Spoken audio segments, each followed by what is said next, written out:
La salvación. ¿Qué es la salvación? Es una de las preguntas más importantes para el ser humano en este lado de la eternidad. Y para responder a esta pregunta, debemos acudir a la santa palabra de Dios, en el cual Dios revela su mente y esta importante pregunta responde el Señor mismo. Porque tenemos que entender que la salvación es la vida de Dios, la vida de Cristo en nosotros.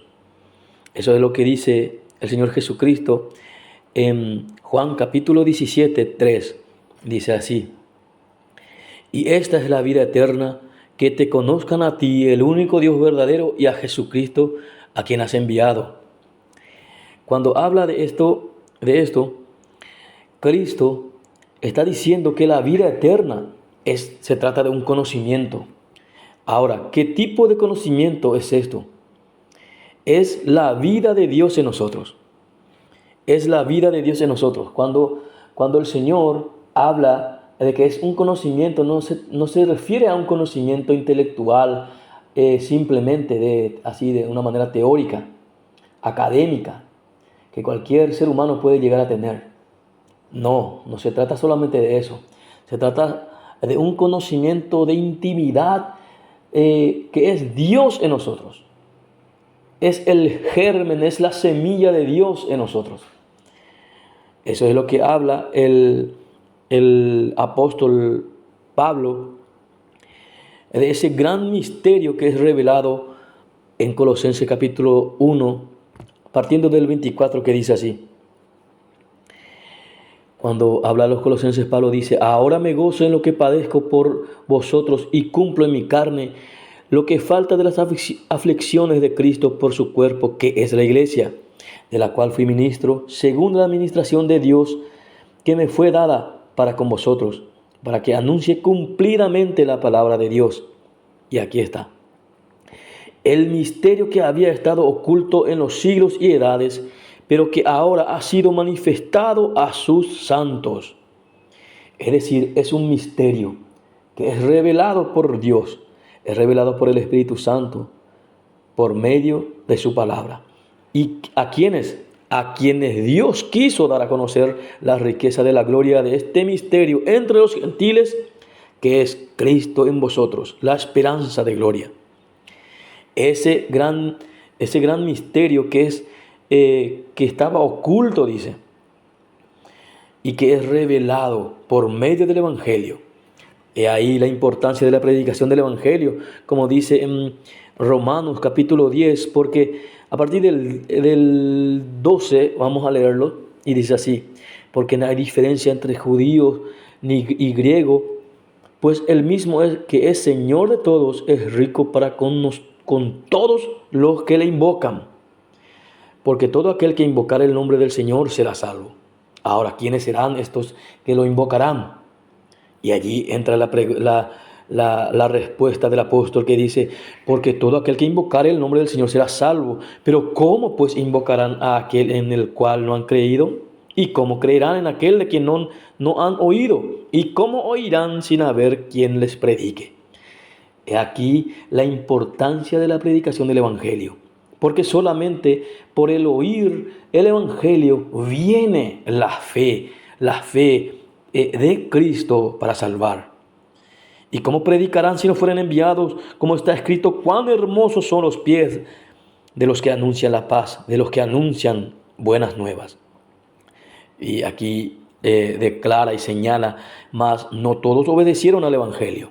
Pues Isaías dice: Señor, ¿quién ha creído a nuestro anuncio? Porque en nosotros no está el poder creerlo. En nosotros está, por causa de nuestra naturaleza caída, por causa de nuestra pecaminosidad, huimos de Dios. Así que dice: la fe es por el oír. Y aún dice: y el oír por la palabra de Dios. Y ahí la importancia de la predicación del Evangelio, la predicación de la palabra. ¿Por qué? Porque únicamente por oír el Evangelio es que vendrán a la fe. ¿Por qué? Porque como dice en Romanos 1:16, ¿verdad? Que dice que porque no me avergüenzo del Evangelio, porque es poder, potencia, en el griego dinamos de Dios para salvación a todo aquel que cree, al judío primeramente y también al griego, es decir, a todos.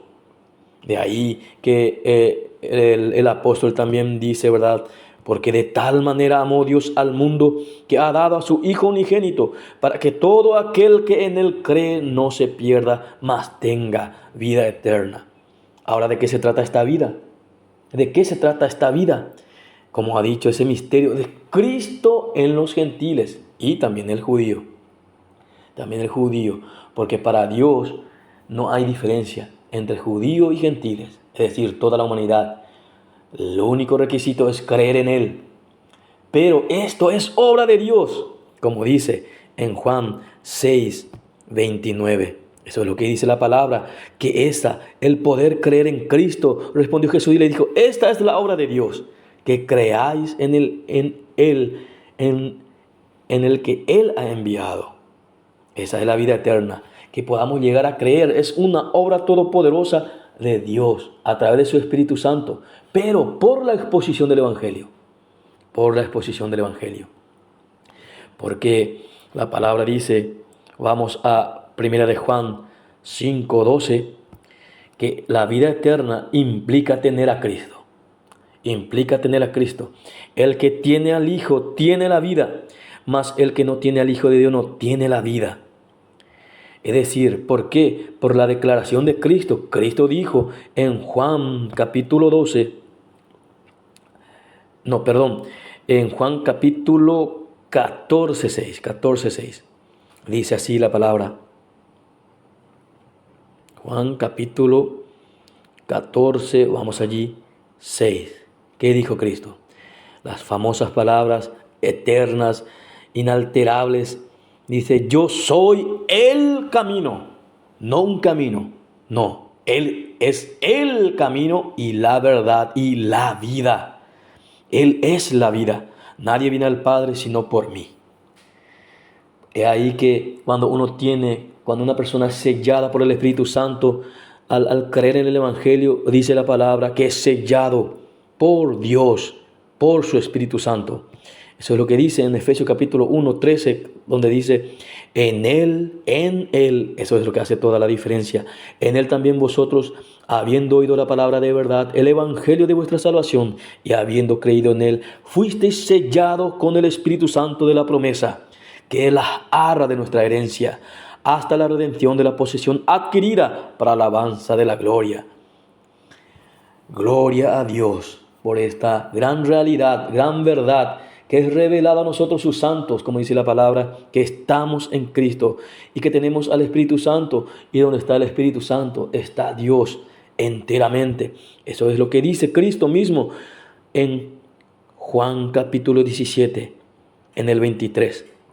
Vamos allí, dice así, yo en ellos y tú en mí, para que sean perfectos en unidad, para que el mundo conozca que tú me enviaste y que los has amado a ellos, como también a mí me has amado. Dios el Padre nos ve de una manera perfecta y sin mancha por causa de que estamos en Cristo, y Él nos sustituyó en la cruz del Calvario. Esa es la gran realidad del creyente que está en Cristo. Juan en 2 Corintios 5:21 dice eso la palabra.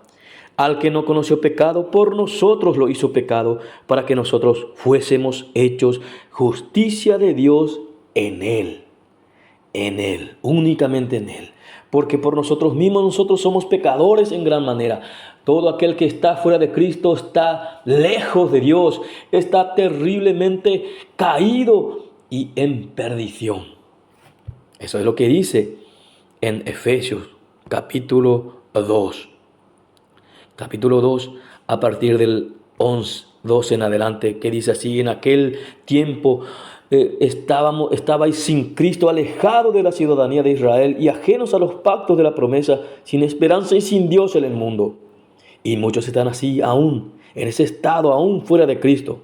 Pero ahora en Cristo Jesús, vosotros que en otro tiempo estabais lejos, habéis sido hechos cercanos por la sangre de Cristo, porque Él es nuestra paz, que de ambos pueblos hizo uno, derribando la pared intermedia de separación, aboliendo en su carne las enemistades, la ley de los mandamientos expresados en ordenanzas, para crear en sí mismo de los dos un solo y nuevo hombre, haciendo la paz.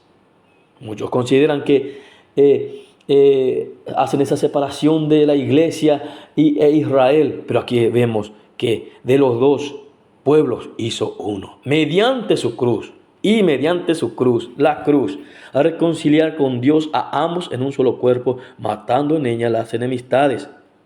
Y vino y anunció las buenas nuevas de paz a vosotros que estabais lejos, y a los que estaban cerca. No estaban dentro, estaban cerca. Pero en Cristo, aquí nos declara el Señor, a través de la inspiración del Espíritu Santo, por las plumas de Pablo, ¿verdad?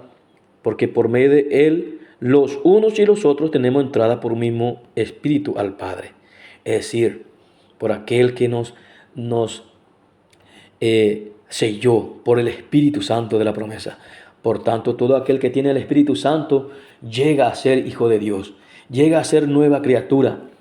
Como dice la palabra en ese texto que hemos leído, 2 de Corintios 5, a partir del 17.